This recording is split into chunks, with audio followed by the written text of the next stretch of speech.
anak ng dalita, natigib ng luha, ang Tigilan mo nga yung pinagsasabi mo. Pakipasok mo nga yung dala ko at babalik agad ako. Yung ganun ugali ng babae na yan, pagkatapos pagkatapos sa trabaho, ito ang sabi ng gabi. Juanito! Bangon! Juanito! Bangon!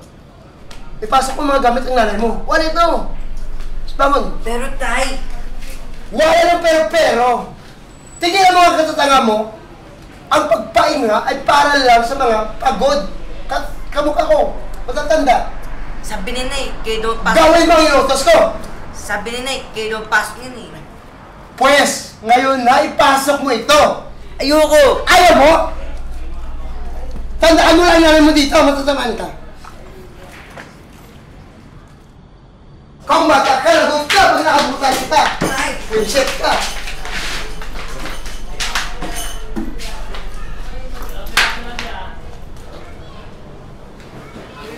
Tao po? Good evening, Mang Tomas. Elena, Nandyan po ba si Rita? wala siya eh. Saan mo andun? Sa downtown. Bakit po? Hindi ko alam. Napakaganda mo rin ito. At ang suot mo.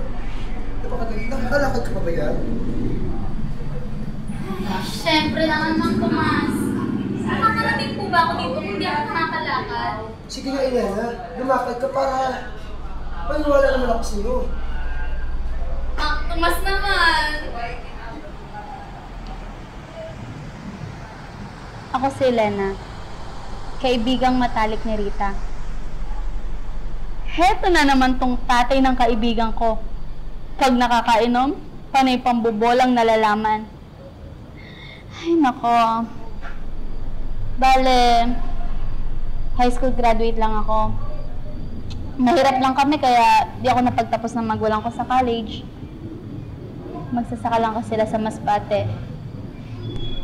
Nang malaman kong wala akong buhay sa probinsya, eto, naglakas loob ako at nakipagsapalaran dito sa Maynila. Nakitira muna ako sa tiyuhin ko pero ginawa lang nila akong alila doon. Di bali sana kung may sweldo. Nang magkaroon ako ng pagkakataon at nagkaroon ng kaibigang tutulong sa akin, tumakas ako at sumama sa kanya. Si Rita, nagtatrabaho bilang isang balerina sa cabaret. Kaya, heto, sa cabaret din ang bagsak ko. Mahirap sa una dahil di ako sanay makasalamuha sa mga lalaki. Pero, sanayan lang naman yan eh.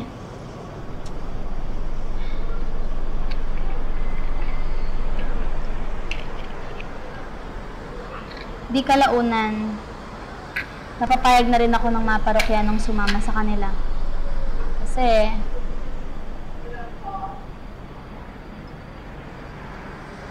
may malaking halaga namang kapalit. Pag-ibig? Ano yun? Kinakain ba yun?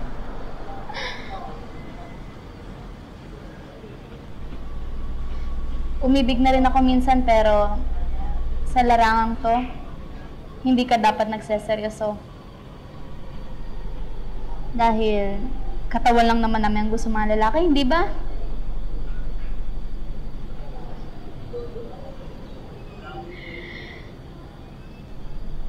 Yung iba sa kanila, may ibang mahal, nobya, o asawa ng tunay.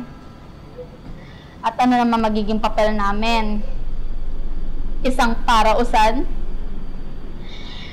Gayon ka man, relihiyosa pa rin ako. Linggo-linggong nagsisimba. Humihingi ng awa sa Diyos. Nagpapasalamat ako dahil hindi niya ako pinapabayaan. Nakakabayad ng tama sa renta ng apartment. nakakakain ng 3 beses at higit pa sa isang araw.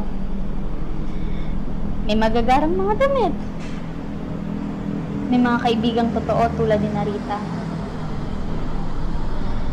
Ang ayaw na ayaw ko lang ay mapagsasabihang marumi at may di marangal na trabaho. Kasi masakit yun, di ba?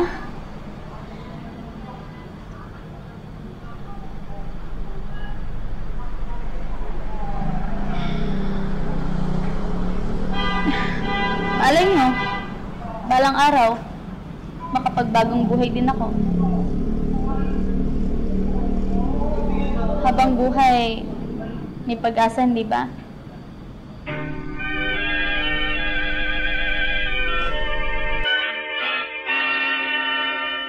You taught my heart how to dream, thrilling each moment divine. Just for a while